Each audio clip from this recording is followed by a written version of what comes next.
Is the wide shot working for you there? Beautifully. Okay, fine. So this is we titled this segment "Turnabout is Fair Play." Mike Pederson, who is Pederson. Take two. Mike Pederson, who is pretty much you started Ravencon? I did. Is that right yeah. to say? So I had some help. I had some help from T. Morris and Tony Ruggiero. But yeah, I've been sharing it for 12 years. Wow. Yeah. Wow. I had the idea for it back in '93. Was when I first started plotting it. And then I just waited for things to get to the right point, build the right connections in the industry, and get to the point where people wanted to see a convention in the area. So what was happening in 1993 that actually sparked this long-term, not to say conspiracy or imagination, but dream? Well, I had been going to conventions since '86, and in '93 I started publishing my own comic book, myself and artist Craig Ensel, and we would travel to all these other conventions to promote ourselves, and we were programming guests, and we would do all of this. We were doing dealers tables, and we would travel from Richmond to Philly, to Baltimore, to Virginia Beach, to North Carolina, all of these places, in this nice equidistant circle around Richmond, but nothing in the center, nothing in Richmond. And I was just saying, Richmond should have a convention. We should do something here. They had tried a couple MediaCons in Richmond in the '80s, and they were mildly successful, but never enough to do a second year. A couple of more outright flops. But I just said I thought Richmond was so centrally located. I thought it would be a good place for a convention. And then I put it off for several years, and then I started doing Nth Degree. And again, I started traveling. Tell us about what Nth Degree is. That's the fanzine I was doing. It used to be a nice print zine, glossy cover, fiction, fandom coverage, comics. We printed it for 3 years and then took it online because print costs were getting prohibitively expensive.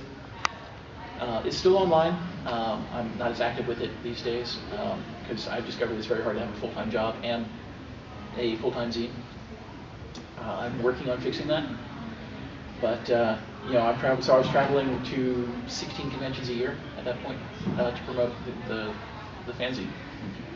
And at that point, I started getting to know con runners, and I started seeing behind the scenes. And I started doing a lot more panels. I started meeting more programming guests, and so suddenly I had the connections. And one afternoon at another convention, I'm sitting in the hotel bar with T and Tony. I said, I'll bet we could do this. And I thought one of them would say, you're crazy. They both looked at me and they said, yeah, I think we can. So no one rescued you from yourself? No one rescued me, yes, exactly. I am my own worst enemy. And we did it. Ravencon 1 was in Richmond 2006. We stayed in Richmond for 10 years until the hotel scene in Richmond changed drastically. How so? A new company came in and started buying up all the hotels. They own over 50 properties in Richmond right now. And once they started cornering the market, they bought the hotel we were at. Once they started cornering the market, they decided that they could, set convention rates as high as they wanted. And the rate that we were being charged went, they asked for a 600% increase. Yeah. And if you know how cons run, there isn't a convention around except maybe, no science fiction convention. Some of the big media cons could do it, but no science fiction convention can handle a 600% increase. It would kill you. So we looked down at Williamsburg. We found this beautiful hotel. So, and that's just in the last few years, right? This is our second year here. Yeah. Okay, right. So there's a piece missing in the story. Okay. The piece is you start out. I gather from the fact that the other person doing the art for the comics, right, that would tend to suggest that you were doing the narrative. I was writing the comic. Yes, I started off as an author. So sometime between that, and now, and that moment, that fateful moment at the bar, you said, I could be a con runner instead. What made that happen? I have no idea. I thought I'd picked up enough tips over the years. I thought, I've seen what people have done well that I can steal. I've seen what people have done wrong that I can avoid. I have always, my entire life, I've been that guy going, come on guys, let's put on a show. Okay. That I've always been the Kermit in my group. Okay. Not very green, but okay, I get it. Yeah. So and that's going to be a meme soon. Craig and I started the comic that way. That's how I started Nth Degree. I'd done a local entertainment magazine in Richmond for a little while. I've just always tried to get my friends together to do stuff. And this was just that same thing on a much larger scale. Mm-hmm. Did you foresee, or was it an ambition back then to grow to the size that you are now? We were 420 people our first year. That's pretty good. I was driving a Honda CR-V, and we could fit the entire con supplies into my car at the end of the convention. Right. We've got to rent a big 16-foot box truck now. Mm-hmm. We've got a staff of like 40 people. Originally, there were 10 of us that did everything. Mm-hmm. That first year, 10 people ran the entire convention. So many of us were wearing multiple hats. Yeah. And I should imagine great complexions and great exhaustion by the end. Yeah. 10 people is not a lot. Oh my God! It was such a thrill. We were all giddy by the end. Really? Yeah. It juiced you. It really did. Yeah. Okay. Because we weren't sure we could pull it off. Mm-hmm. And about halfway through, about midday Saturday, I was looking around and you could tell, it worked. Yep. And I just had this grin, that I couldn't wipe off my face all day. It was kind of exciting. Did that jazz you more than writing the comic? Oh, that's a tough call. Because you know what writing is like. I do. It's very lonely and painful, and then suddenly it's very exciting. Whereas running the convention, it's very much more of a group effort. You like that? I do. Just it can also be very frustrating at times. Mm-hmm. Where humans are involved, especially volunteers, because volunteers are like herding cats. You can't really get mad at people because they're donating their time to you. Right.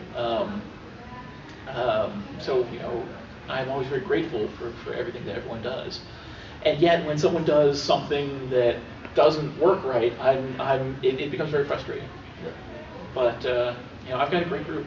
And it's basically been pretty much the same people for most of 12 years. It's a close group. That's interesting because there seems to be, I know of some comics, names redacted, that have immense turnover and immense issues.